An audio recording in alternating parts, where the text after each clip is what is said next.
So hello everyone, welcome to our channel JMD digital classes. Basically आज हम लोग बात करने वाले हैं 2019 में जो पेपर हुआ था पीआरटी का, उसमें ईवीएस के सेक्शन की बात करनी है। पीआरटी 2029 में जो पेपर था उसमें ईवीएस के बारे में बात करनी है। और ईवीएस के सेक्शन में आएंगे तो पहला सवाल आपके सामने है कि भारत की पहली यात्री ट्रेन जो 1853 ईस्वी में चली थी वो कहाँ से कहाँ तक चली थी। जो पहली यात्री ट्रेन थी 1853 में चलाई गई थी वो कहाँ से कहाँ तक चली थी, तो ये चलाई गई थी आपकी मुंबई से ठाणे के बीच में। मुंबई से ठाणे के बीच में एग्जैक्ट 16 अप्रैल 1853 को चलने वाली ये ट्रेन थी। 34 किलोमीटर लंबी दूरी इसने तय किया था। नेक्स्ट, एशिया का सबसे बड़ा पशु मेला कहाँ आयोजित होता है। एशिया के पशु मेले की अगर बात करें तो इसका आयोजन होता है सोनपुर, बिहार में। सोनपुर कहाँ स्थित है? बिहार में। और ये कार्तिक पूर्णिमा के दिन होता है, नवंबर दिसंबर के महीने में। एशिया का सबसे बड़ा पशु मेला। नेक्स्ट है, राष्ट्रीय एकता परिषद की स्थापना किस वर्ष हुई थी? एनआईसी, राष्ट्रीय एकता परिषद एनआईसी की स्थापना जो हुई थी ये हुई थी आपकी 1961, यानी कि 1961 में होती है राष्ट्रीय एकता परिषद की स्थापना। और अगर बात करें कि इसका अध्यक्ष कौन होता है तो राष्ट्रीय एकता परिषद के अध्यक्ष होते हैं प्रधानमंत्री। ये जो परिषद है इसका कार्य होता है सांप्रदायिकता और क्षेत्रवाद की समस्या को दूर करना, जिससे कि सामाजिक समरसता बनी रहे। तो इसकी स्थापना कब हुई थी? 1961 में राष्ट्रीय एकता परिषद की स्थापना होती है। समता के अधिकार का का उल्लेख संविधान के किस अनुच्छेद में है? समता के अधिकार का उल्लेख संविधान के किस अनुच्छेद में है? तो ये है अनुच्छेद 14 से 18 में। देखिए, भारतीय संविधान के भाग 3 में जो है मौलिक अधिकारों का वर्णन किया गया है और मौलिक अधिकारों की कुल संख्या है 6 मौलिक अधिकार हमें दिए गए हैं। और अगर मौलिक अधिकार की बात करें तो ये लिया गया है कहाँ से? अमेरिका से। मौलिक अधिकार लिया गया है अमेरिका के संविधान से।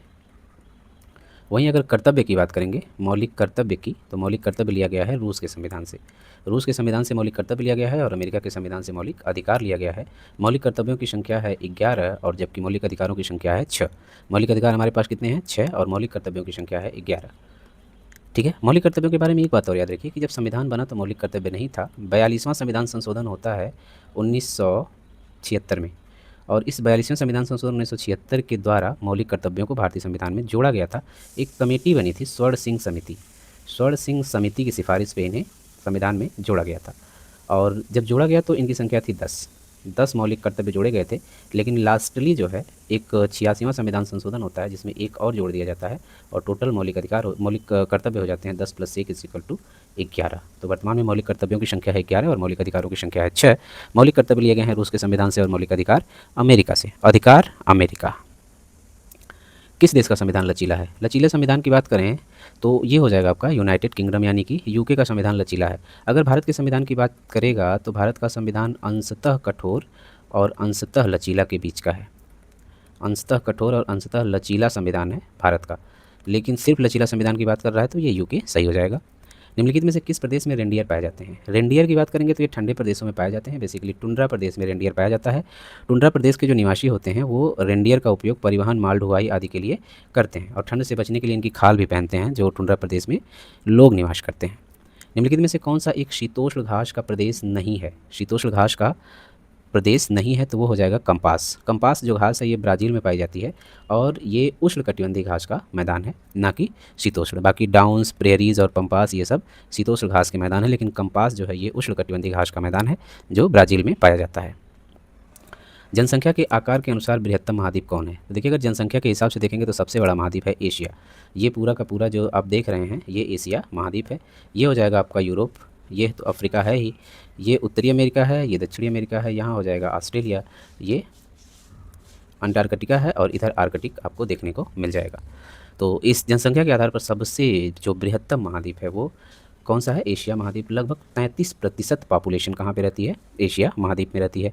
एशिया यूराल पर्वत से यूरोप से अलग होता है। एशिया और यूरोप को अलग करता है, यहीं एक पर्वत स्थित है, यूराल पर्वत। तो यूराल पर्वत जो है एशिया को यूरोप से अलग करने का कार्य करता है, ये है यूराल पर्वत। ठीक। नेक्स्ट, भारत में थारू जनजाति कहाँ निवास करती है? तो अगर बात करेंगे हम थारू जनजाति की तो भारत में जो थारू जनजाति है ये आपका निवास करती है कहाँ पे? उत्तर प्रदेश के तराई क्षेत्र और उत्तराखंड दोनों इलाकों में निवास करती है थारू जनजाति। थारू जनजाति दिवाली को शोक के रूप में मनाती है। एक क्वेश्चन ये भी पूछा जाता है कि दिवाली को शोक के रूप में किस जनजाति के द्वारा मनाया जाता है? थारू जनजाति के द्वारा। और ये बेसिकली उत्तर प्रदेश के तराई क्षेत्र और उत्तराखंड के क्षेत्र में पाई जाती है। दिवाली को ये शोक पर्व के रूप में मनाते हैं। भिलाई इस्पात संयंत्र की स्थापना कहाँ हुई? तो भिलाई इस्पात संयंत्र जो स्थित है, ये छत्तीसगढ़ में स्थित है। 1955 में रूस के सहयोग से भिलाई इस्पात संयंत्र की स्थापना हुई थी। ये इसका मुख्यतः जो उत्पादन का काम है, ये रेलवे के सामान बनाने के लिए जाना जाता है।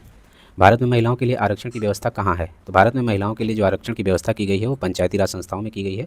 1/3 यानी कि 33% आरक्षण महिलाओं को पंचायती राज संस्थाओं में दिया जाएगा। और पंचायती राज संस्था की बात करें तो 73वां संविधान संशोधन 1992 के द्वारा इसको संवैधानिक दर्जा दिया गया था। किसी राज्य के राज्यपाल की नियुक्ति के लिए कम से कम उम्र कितनी होनी चाहिए? बात हो रही है राज्यपाल की। तो अगर राज्यपाल की नियुक्ति करनी है तो उनकी उम्र कम से कम 35 साल होनी चाहिए। राज्यपाल बनना हो या राष्ट्रपति बनना हो, उम्र चाहिए 35 साल। अब एक होता है लोकसभा और एक होता है राज्यसभा। लोकसभा के लिए 25 साल और राज्यसभा के लिए 30 साल। बाकी अगर राज्यपाल या राष्ट्रपति बनना है तो 35 साल की उम्र चाहिए।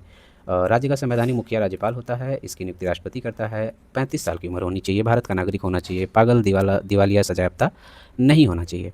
ये मिलान करने की बात है कि संघ सूची और राज्य सूची के मिलान करना है। तो भारतीय संघ का हेड प्रधानमंत्री होता है, राज्य में राज्यपाल होता है, नगर निगम में मेयर होता है और ग्राम में सरपंच होता है। तो भारतीय संघ का प्रधानमंत्री, राज्य का राज्यपाल, नगर निगम में मेयर और ग्राम पंचायत का सरपंच हो जाएगा।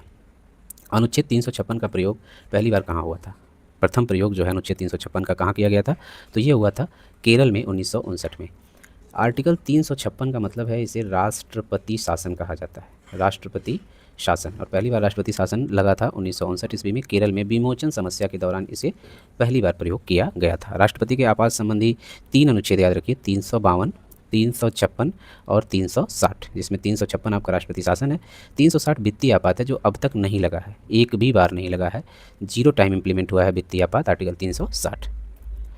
नगर निगम द्वारा कौन सा कर लगाया जा सकता है? तो देखिए, अगर नगर निगम की बात करें तो नगर निगम चुंगी कर, गृह कर, मनोरंजन कर, ये सारे कर लगा सकती है। तो इसमें सही हो जाएगा उपरोक्त सभी। नगर निगम के अध्यक्ष को मेयर कहा जाता है। 5 लाख या प्लस जनसंख्या को नगर निगम में विभाजित किया जाता है और यह स्थानीय विकास के लिए सभी कर लगा सकती है। कौन? नगर निगम। तो ये था 2019 का पार्ट 1। और नेक्स्ट जो 15 क्वेश्चन बच रहे हैं इसको हम लोग करेंगे नेक्स्ट पार्ट में। तो मिलते हैं अगले वीडियो में, तब तक के लिए थैंक यू।